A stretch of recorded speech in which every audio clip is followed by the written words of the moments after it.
Hey, hi everyone. Welcome back to CodeTav Management. In our previous videos, we talked about the theory of uh, JWTs and why they are infinitely more scalable than the traditional HTTP sessions. So that we have discussed. But theory doesn't compile, right? So today we are getting our hands dirty. Like we are going to build a complete JWT authentication system in Spring Boot from scratch, and we will write the code. Okay, and all the configurations I will also discuss. We will write the code to generate the tokens, build a custom security filter to intercept requests, then how to configure our applications to be 100% stateless, and even we will implement a refresh token mechanism. So by the end of this video, you will have an enterprise grade security architecture ready for production. So one by one, let me discuss. So first thing first, we need the right tools, the dependencies, like alongside the Spring Boot starter security, we need something. So here you can see the dependencies. So at first, we already have the Spring Boot starter security, but that is not enough for implementing the JWT.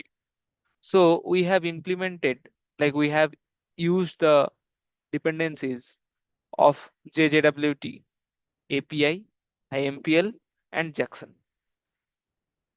So basically, we are adding the JWT library. So this gives us the API implementation and Jackson libraries we need to construct and parse the JSON Web Tokens. So to authenticate a user, Spring needs to know how to find them, right? So we start by implementing the user details interface on our user auth entity. Then we create the user auth service that implements again the user details service, and this service fetches the user from the database. So standard Spring security, that is the overall things. So here you can see we have the entity, we are implementing the user details interface, and it has this private long ID, username, password. So this password must be bcrypt hashed in DB. So if you will query in your DB, it will be bcrypt hashed. And then the string role. And we are overriding this get authorities. So there list of like new simple granted authority role, those things like other user detail methods to return true. Okay. So then the service, here we are auto add the user repository, and here overriding the load user by username. So here from repo, we are fetching it via find by username, right? And at next, we have encoded the password through password encoder. So we have created our bin, the password encoder, and we are returning a bcrypt password encoder pin so that Spring knows how to hash our incoming password securely, right? Next, see the JWT util component. So, so think of this class as your cryptographic factory. So it has two jobs: creating the VIP passes, means the tokens, and verifying those VIP passes. So verifying the tokens. So first of all, generating that. So generating a valid token for 10 minutes. Okay. And next, we are parsing the token and extracts the subject. Okay. So now see here we are returning what? We are setting the subject, then claims through the roles user.get authorities dot read iterator dot next get authority set issued at, then expiration. So expiration there we have set this one 10 minutes. You can configure in your way. Then sign with HMAC SHA key for secrets. So what this generate token method does. So when a user successfully logs in with their credentials, so we call this method. So it uses the builder pattern that you can see, the JWTs.builder to construct the token. So it sets the subject, the username, then adds a custom claim for their role and sets an expiration time here 10 minutes. So finally it cryptographically signs the token using your secret key. So hackers cannot tamper with it. And next part is extract username. So that is the verification process. So when a user makes an API request, they hand us a token. So this method takes that token, use the secret key to verify the signature, like it will prove it was not forged. So then opens up the payload and reads the username inside it. Okay.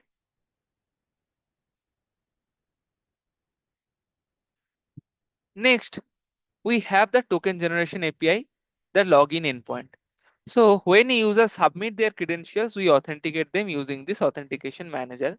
If successful, we generate and return the JWT. So here it's not a new thing. We have the auth controller, and in the post mapping, we have this generate token endpoint. So in this is the string return type and request body auth request. This authenticate credentials against the DB. So here we are creating new object through username password authentication token, and there we are getting this username and password, and then auth manager will authenticate this auth object.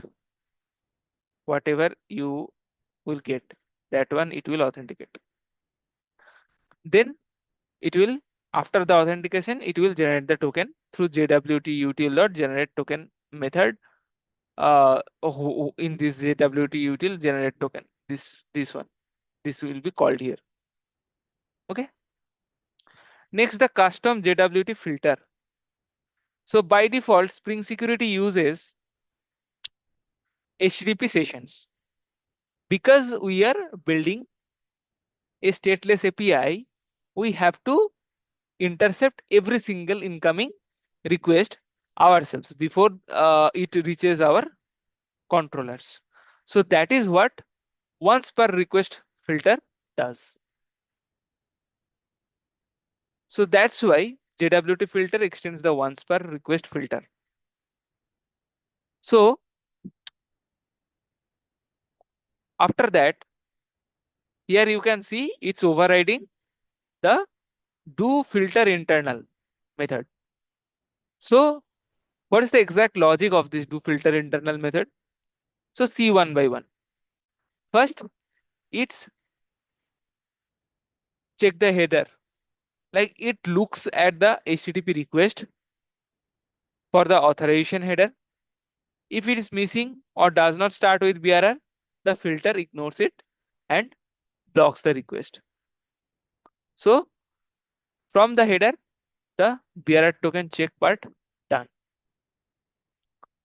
Now extract the token. So it it basically chops off the first 7 characters. Why first 7 characters? The it is started with this BRR. This BRR is of 6 character and then one space. So that's why 7 characters will be chops out. Then we will get the raw string, raw JWT string. Then ask the JWT util to extract the username. So JWTutil.extract username and this token is will passed. Now we will verify the user. So if valid and not already authenticated in the thread, we will actually verifying. So it takes that username and checks the database via user auth service. Okay. So it will check the database and it will make sure that this user still exists and has not been deleted. Right. So that has been done. Then authorize the request. Like here, create authentication object. Here via username password authentication token, this authentication object will be created. So it creates a username password authentication token. So this is Spring's official access granted badge. So we inject this badge directly into security context holder. You can see that we are injecting the security context. So in the security context holder, we are injecting it. So this tells Spring Boot that I have verified this token. So treat this user as fully authenticated for the specific request. So then so we will continuing the filter chain. So chain.doFilter request and response. Okay. So I know that is the complicated part for this. So if you will go the lecture again, then I think it will be helpful for you. But if you will have any other questions, then also you can comment. Okay. After that, let's see the security configuration. So this is where we wire everything together and tell Springs to abandon its default stateful behavior. So first you see that csrf.disable. So we disable the cross-site request forgery protection. But why? Because CSRF attacks rely on the browser automatically attaching session cookies. So why? Because CSRF attacks rely on the browser automatically attaches the session cookies. But our API does not use any cookies. So it uses what? It uses headers, right? So we are naturally immune to CSRF. Next part, I will tell about the session creation policy. So here you can see we are critical like force stateless architecture. Why? We are using session creation policy.stateless. So this is the most important line. It tells the Spring that do not create a HTTP session. Do not save the user in server's RAM. Forget who they are. So this the moment the request is finished. And next, add filter before JWT filter, comma username password authentication filter dot class. So we take the custom JWT filter. So JWT filter is our security guard. So we take the custom JWT filter and place it at the very front of the line before Spring's default username or password filter. So this guarantees our token logic runs first. Okay. So we must explicitly tell Spring Security not to create HTTP session, and we must inject our custom JWT filter into the chain. Now, next is handling the refresh tokens. So because JWT should have a short lifespan, like 10 to 15 minutes, so a refresh token endpoint allows users to get a new token without re-entering their password. So that's why we have one post map ping, like refresh token, and they are also like you can see the string old token equals to request.getHeader authorization.substring 7, string username equals to JWT util.extract username old token, user details users equals to user service.load user by username user, and we are again generating the token. We are calling this generate token.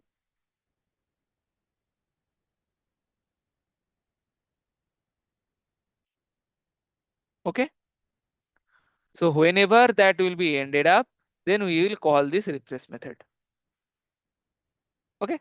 Now we came to the very last part, like why this architecture is the industry standard. So first point is no server session. Like it prevents the memory overload on the server.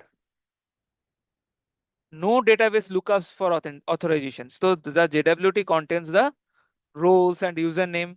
So JWT mathematically verifies it without needing to hit the database. Okay. So JWT contains roles and username. So it doesn't require to do the query from the database to fetch it. So the JWT util mathematically verifies it without needing to hit the database.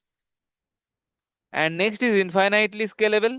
So it works flawlessly behind load balancers and in Kubernetes clusters because any server instance can verify the token using the secret key. Okay, so these are the main parts or the main implementation parts, full implementation guide for your JWT authentication. So I think it's totally covered. But in future, if I will get some time, I will deep dive more into these parts. But for now, to understand it better, this lecture is totally fine, I hope. It will definitely help for your upcoming interviews. So when someone hits your API user endpoint, the JWT filter catches the request. It uses the JWT util to read the signature and payload. It validates the user with the database.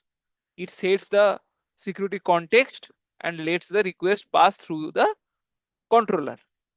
And the moment the response is sent back, the server completely forgets the user exists. So there will be no session concept, no saves in the session. Okay.